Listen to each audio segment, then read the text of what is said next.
प्यारा पाकिस्तान के प्यारे दोस्तों, अस्सलाम वालेकुम। दोस्तों, आज की इस वीडियो में हम आपको कई दिहाइयों तक मुल्क के सबसे बड़े शहर कराची में खौफ और ताकत की अलामत समझे जाने वाले MQM के बानी अल्ताफ हुसैन के बेहतरीन उरूज से बदतरीन जवाल तक पहुँचने की कहानी बताएंगे। मगर इससे पहले आप सबसे गुजारिश है हमारे चैनल को सब्सक्राइब करके बेल आइकन का बटन जरूर प्रेस कर दें। दोस्तों, इसी से मिलती जुलती एक और वीडियो हम कराची ऑपरेशन के पहले मरहले पर भी बना चुके हैं। आपने अभी तक अगर हमारी वो वीडियो नहीं देखी तो स्क्रीन के राइट साइड नजर आने वाले आई बटन पर क्लिक करके आप वो वीडियो मुकम्मल देख सकते हैं। दोस्तों, आज से 5 साल कबल MQM के बानी अल्ताफ हुसैन की एक तकरीर मुल्क के टीवी चैनल्स पर नशर हुई। उस तकरीर के अल्फाज तो दोहराए नहीं जा सकते, ताहम उस तकरीर के बाद ही ये तासर पैदा हुआ कि अब मुल्क के सियासी मंजरनामे में अल्ताफ हुसैन और उनकी MQM की कोई जगह नहीं रही। उस तकरीर के बाद न सिर्फ रियासत की जानिब से अल्ताफ हुसैन की तकरीर नशर व शाया करने पर पाबंदी आयद कर दी गई, बल्कि खुद उनकी उस MQM के भी टुकड़े हो गए जो किसी जमाने में मुल्क की तीसरी बड़ी सियासी जमात होती थी। और सन 1988 के बाद पाकिस्तान के वफाक में कायम होने वाली किसी भी हुकूमत को उनकी हमायत के बगैर कायम हो जाना या वजूद बरकरार रखना नामुमकिन समझा जाता था। कई दिहाइयों तक कराची में खौफ और ताकत का बेताज बादशाह समझे जाने वाले अल्ताफ हुसैन 17 सितंबर सन 1953 को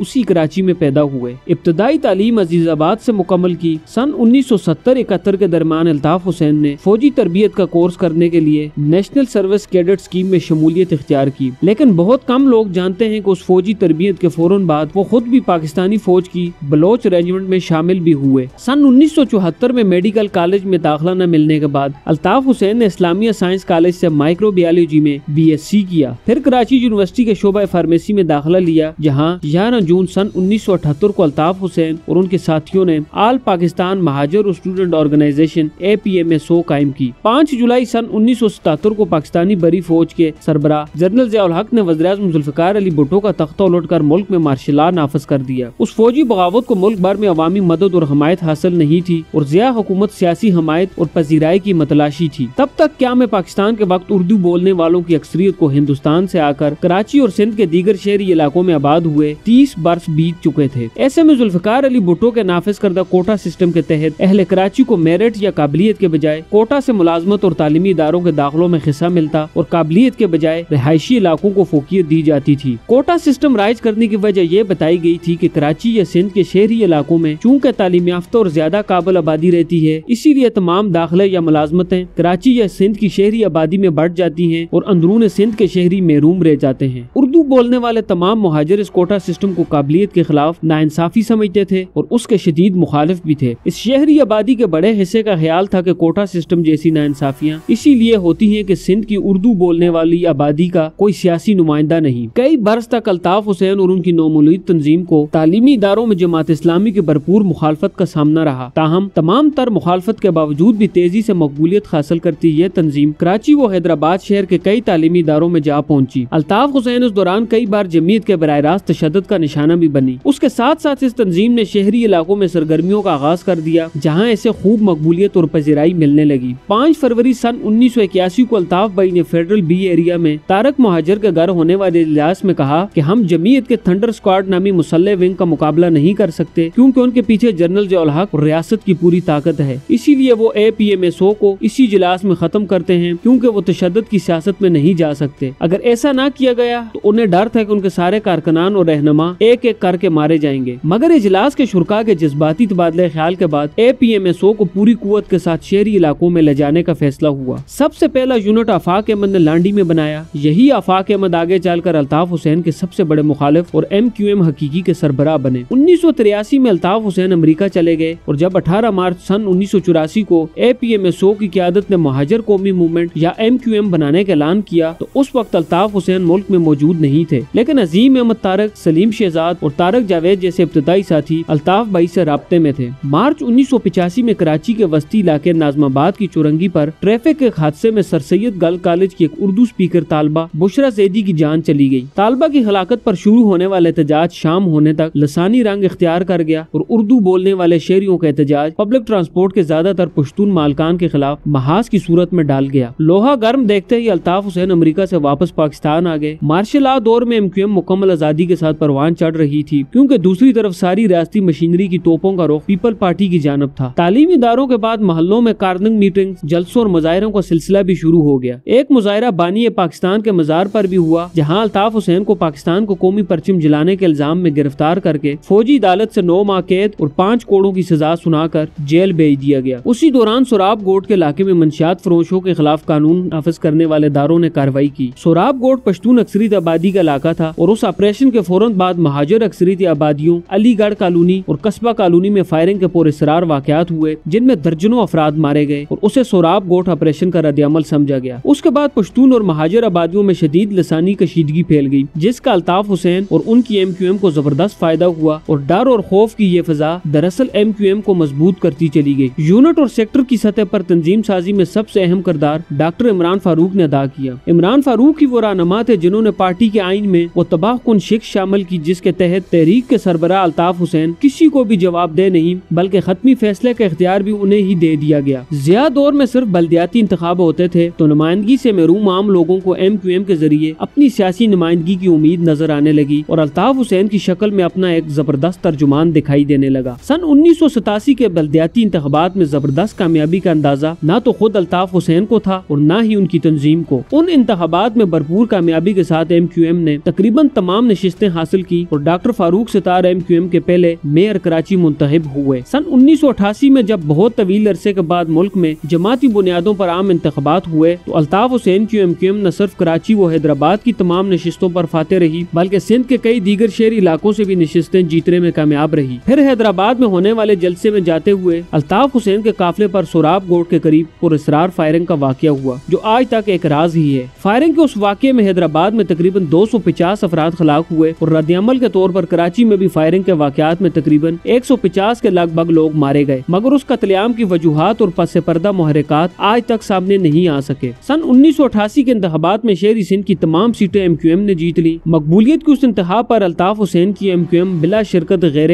कराची की सियासी, बल्दियाती, इंतजामी और माली मामलात की मालिक बन गई। 17 अगस्त सन 1987 को त्यारे के हादसे में जनरल जिया की खिलाफत के बाद कराची ही से ताल्लुक रखने वाले जनरल असलम बेग फौज के सरबराह बन गए। आर्मी चीफ असलम बेग ने अल्ताफ हुसैन से सन 1979 में कहा, लिसानी सियासत को खैराबाद कहकर आप कौमी दहारे की सियासत कीजिए, इसी में आपका मुस्तकबिल है। जनरल बेग की इस बात पर अल्ताफ हुसैन ने कहा, जनाब हमारे पास इतने वसाइल कहाँ। आर्मी चीफ असलम बेग ने मेरान बैंक वाले यूनुस खबीब से कहा और यूं फौरन वसाइल का बंदोबस्त भी हो गया। उस वक्त तक अपनी पार्लिमानी ताकत के बल पर खड़ी अल्ताफ हुसैन की MQM को अपनी सियासी अहमियत और ताकत का अंदाजा तो हो चुका था, मगर उससे फौजी एस्टेब्लिशमेंट की ताकत का अंदाजा लगाने में शायद कहीं गलती हो गई थी। अल्ताफ हुसैन और MQM ने इलाकाई कंट्रोल की पॉलिसी अपना ली। ताकत के बलबूते पर इलाकों को अपनी गिरफ्त में रखने की कोशिशों में बहुत से वार इरादी या फिर गैर इरादी तौर पर गलत भी हुए। उनमें फौज के मेजर कलीम को लांडी में अगवा करने की गलती भी शामिल थी। एक बार तो यह भी हुआ कि जनरल आसिफ नवाज जंजुआ की कॉल आई तो अल्ताफ हुसैन ने खुद बात करने के बजाय इमरान फारूक को कहा कि तुम बात कर लो। उन्होंने जब जनरल आसिफ नवाज को बताया कि भाई अभी मसरूफ है, आप मुझे बताएं, तो जनरल आसिफ नवाज आग बगोला हो गए और उन्होंने फोन बंद कर दिया। सियासी ताकत के बल पर MQM उस वक्त तक इतनी मजबूत हो चुकी थी कि शहर और पुलिस जैसे रियासती इदारों को कंट्रोल संभालने की कोशिशें भी की जाने लगी। पुलिस,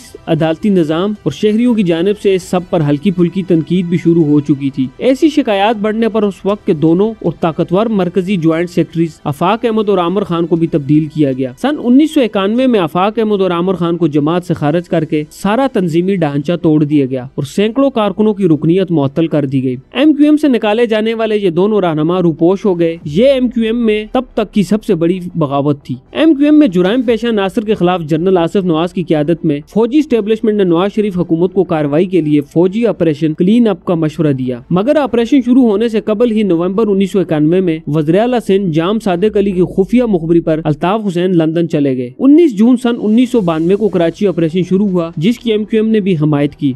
दोस्तों, आप अगर कराची ऑपरेशन ब्लू फॉक्स के बारे में मजीद जानना चाहते हैं तो ऊपर आई बटन पर क्लिक करके हमारी कराची ऑपरेशन पर बनाई गई प्लेलिस्ट देख सकते हैं। लेकिन जब आफाक और आमिर खान की कराची की सियासत में री एंट्री हुई तो तब MQM को अंदाजा हुआ कि जराइम पेशा अफराद के बजाय उन्हें हदफ बना लिया गया है। आफाक और आमिर की क़यादत में बनने वाली MQM हकीकी को खुफिया अदारों की मुकम्मल पुष्टपनाही हासिल थी। अल्ताफ हुसैन की MQM ने अपने खिलाफ इसी यकतरफा कार्रवाई की बुनियाद पर एहतजाजन हुकूमत से अलहदगी इख्तियार कर ली। उस दौरान वो लंदन ही में मुकीम रहे और तज्जा निगारों का ख्याल है यही उनकी सबसे बड़ी सियासी गलती थी। अल्ताफ हुसैन की शख्सियत दो हिस्सों में तकसीम रही। एक वो अवामी शख्सियत जो जून 1986 से सन 2000 के अवाइल तक दुनिया के सामने रही, और दूसरी वो जो गुज़िश्ता 20 बरस से अब तक है। शख्सियत के ये दोनों रुख एक दूसरे के बिल्कुल बरक्स हैं, बिल्कुल मुख्तलिफ हैं। पहले दौर का अल्ताफ हुसैन बहुत मजबूत और अवाम से जुड़ा हुआ रहनुमा था, जिसे तंजीम पर मुकम्मल कंट्रोल हासिल था, जबकि सन 2000 के बाद वाला अल्ताफ हुसैन कमजोर, बीमार और मजबूर हो गया। लंदन पहुंचने पर अल्ताफ हुसैन का वास्ता मोहम्मद अनवर से पड़ा। ये वही मोहम्मद अनवर थे जो पार्टी में तरक्की करके अल्ताफ हुसैन के बाद लंदन सेटअप में नंबर 1 की पोजीशन तक जा पहुंचे, राब्ता कमेटी के रुकन बने और अल्ताफ हुसैन के साथ मनी लॉन्ड्रिंग या डॉक्टर इमरान फारूक के कत्ल जैसे मुकदमात में भी बतौर शरीक मुल्ज़िम पहचाने गए। सन 1992 में जब अल्ताफ हुसैन लंदन आए तो उनके पास कुछ भी नहीं था, न दफ्तर, न माल व असबाब, न साज व सामान। मोहम्मद अनवर और तारिक मीर ने उन्हें दफ्तर की इमारत से लेकर माल व असबाब तक सब कुछ फराहम किया। उसी दौरान पाकिस्तान में जनरल अब्दुल वहीद काकड़ ने कराची ऑपरेशन खत्म करने का ऐलान किया। 12 अक्टूबर सन 1999 को उस वक्त के आर्मी चीफ जनरल मुशर्रफ ने नवाज शरीफ की हुकूमत का तख्ता उल्टा और फौज ने इक़्तिदार पर कब्जा कर लिया। जनरल मुशर्रफ का पूरा दौर 2007 तक MQM और अल्ताफ हुसैन का आइडियल तरीन दौर था। मुशर्रफ साहब के साथ अल्ताफ हुसैन का 3 नुकाती मायदा हुआ था। उनमें से एक ये था कि शहरी सिंध के तमाम इंतजामी इख्तियारात गवर्नर के पास होंगे। डॉक्टर इशरतुल इबाद तवील अरसे तक उन खसूसी इख्तियारात के साथ गवर्नर सिंध रहे। मुशर्रफ ने MQM की सही और गलत हर बात मानी। उसके बदले में MQM ने नवाज शरीफ और बेनजीर भुट्टो की सिंध और वफाक में हुकूमत साजी के लिए कभी हमायत नहीं की। जनरल मुशर्रफ के मुकम्मल सियासी ज़ाइम थे और उनकी तकमील के लिए उन्हें अल्ताफ हुसैन और MQM की सियासी हमायत की जरूरत थी। लिहाजा MQM की सही और गलत हर बात मानी जाती रही। यूं पुलिस समेत अर्बन सिंध के तमाम अदारों के सरबराहान और अफसरान की तैनाती से लेकर बल्दियाती निज़ाम का ढांचा तब्दील करने और फंड्स या माली वसाइल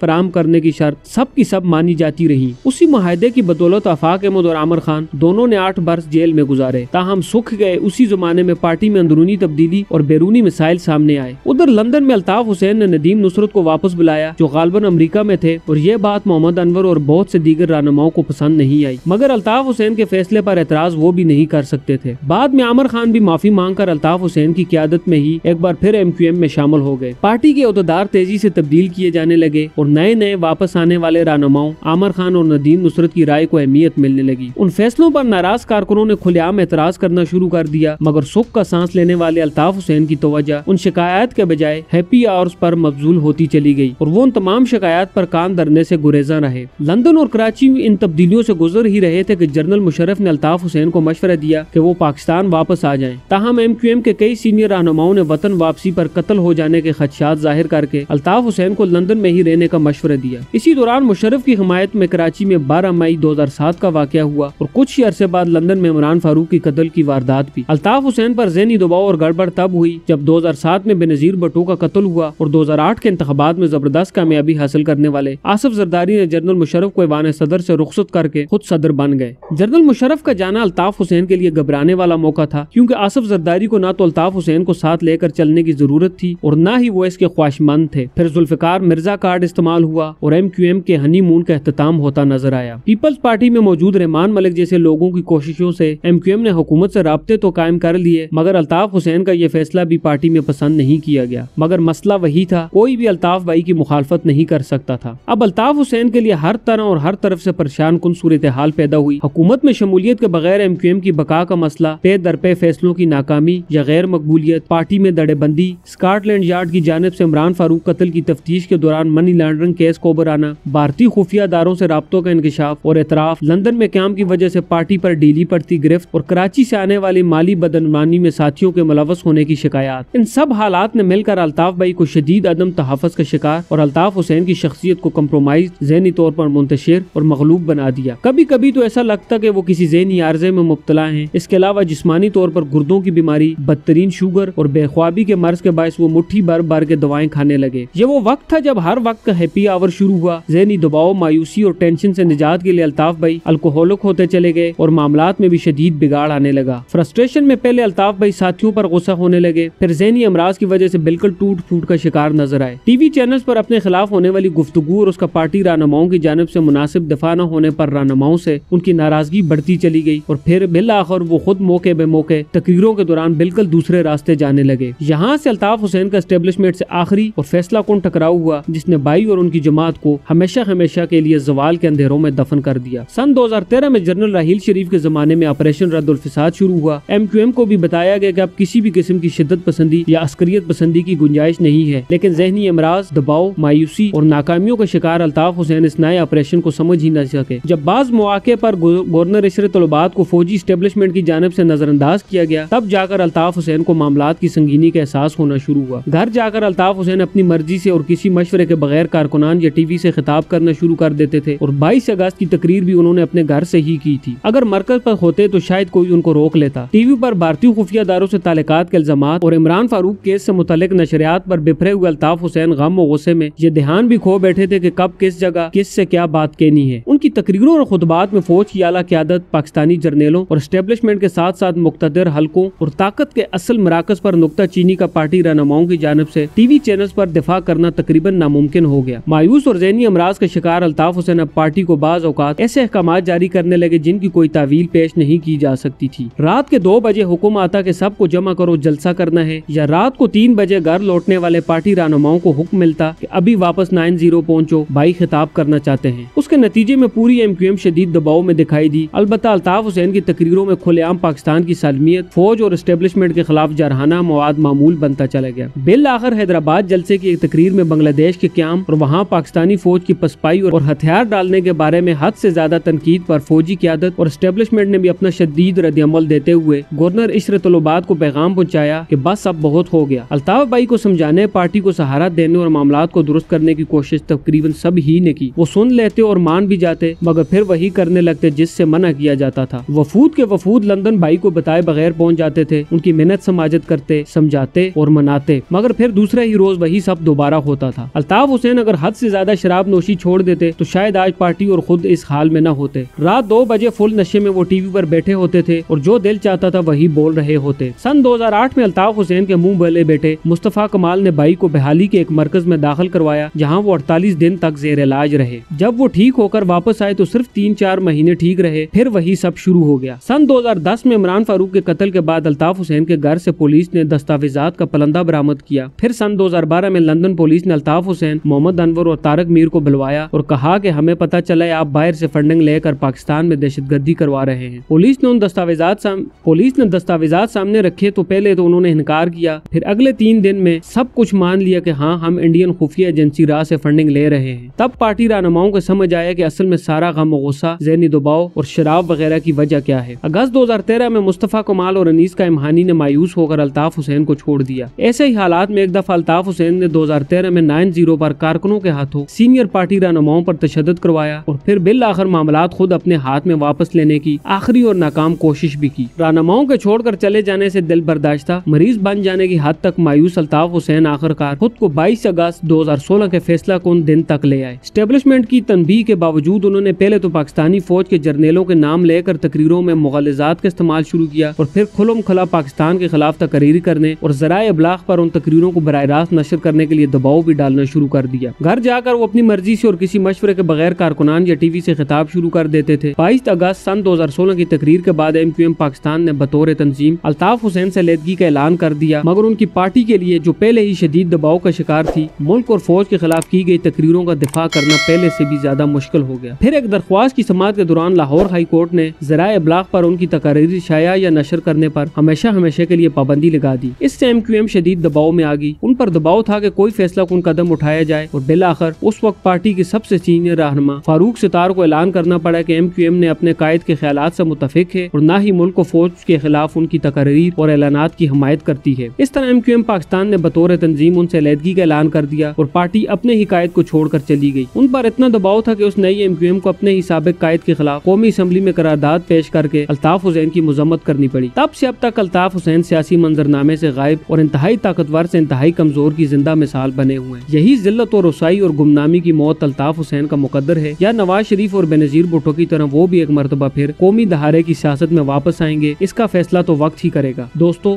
बिल्कुल अल्ताफ हुसैन ही की तरह बांग्लादेश के बानी शेख मुजीबुर रहमान का भी इंतहाई इबरतनाक अंजाम हुआ था। आप अगर वो वीडियो देखना चाहते हैं तो स्क्रीन के राइट साइड नजर आने वाली वीडियो पर क्लिक करके मुकम्मल वीडियो देख सकते हैं। बहुत जल्द एक नई वीडियो के साथ आपसे दोबारा मुलाकात होगी। तब तक अपना ख्याल रखिएगा। अल्लाह हाफिज।